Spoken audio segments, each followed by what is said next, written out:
Alors corrigeons ensemble la simulation de la programmation donc, du garage à trottinette. Dans cette première partie, nous allons voir comment détecter si une place est libre ou pas. Pour cela, on va créer 3 variables dont chacune sera affectée à un emplacement. Donc place de gauche.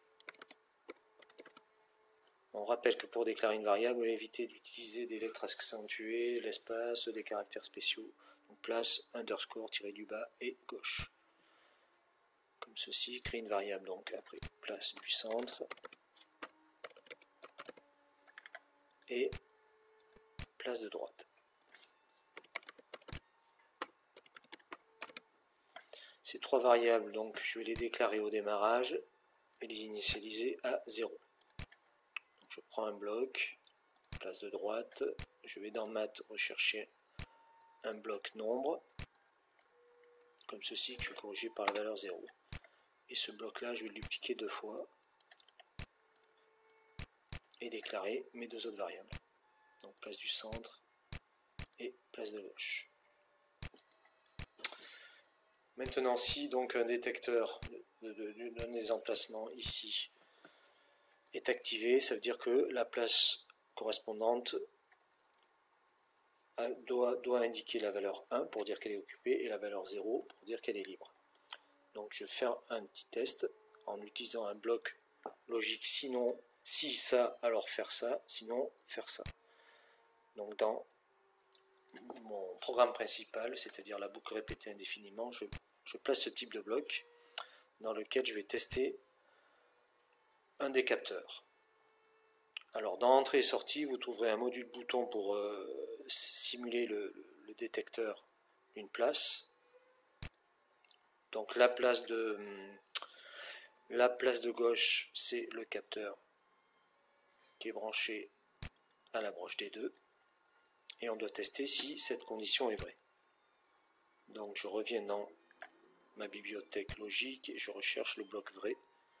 Vrai pour dire que, en effet, cette broche-là est bien active. Donc si elle est active, on va associer à notre variable place de gauche, je disais celle-ci, la valeur 1, pour dire que la place est occupée, je rappelle, et sinon, c'est la valeur 0. Donc normalement, dans mon simulateur, déjà je dois pouvoir observer que j'ai bien un bouton déclaré sur la broche D2, le bouton pour notre détecteur de place de gauche. Je reviens ici. Maintenant, je voudrais tester, voir si ce détecteur m'envoie bien la valeur 1 ou 0 et qu'elle est bien affectée à ma variable. Donc je vais utiliser un écran LCD pour tester. Et à la place d'un texte, je vais demander d'afficher l'état de la variable de gauche. Comme ceci. Je vais tester. Je lance mon simulateur. J'ai bien toujours mon bouton et un écran LCD. Pour le moment, il affiche la valeur 0 parce que mon bouton est en position off. C'est-à-dire qu'il n'est pas activé. Si je l'active, si j'appuie dessus, donc il bascule à l'état on et j'ai bien la valeur 1 qui s'affiche. Donc jusque là, ça marche. Donc je vais pouvoir la dupliquer 2 fois, ça, le bloc logique. Une deuxième fois pour tester la place du centre.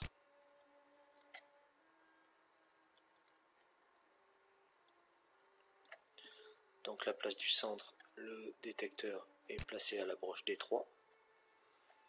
Et une autre fois pour détecter la place de droite.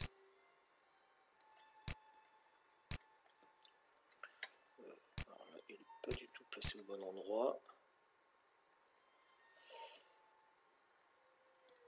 Comme ceci, je vais le remettre en place correctement. Il vient là.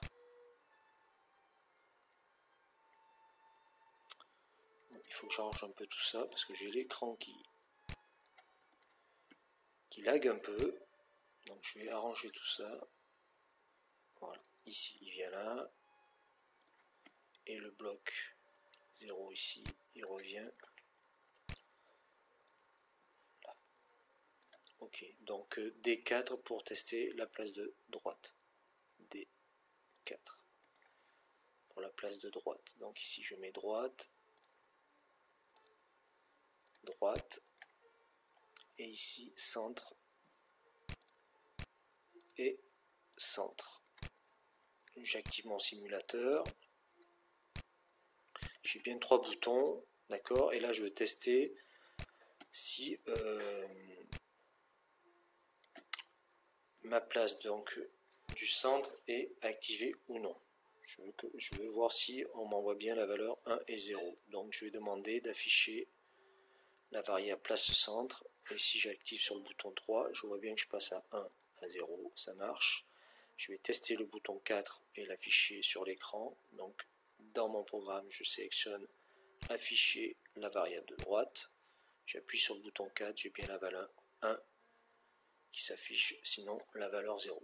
Jusque là, ça fonctionne.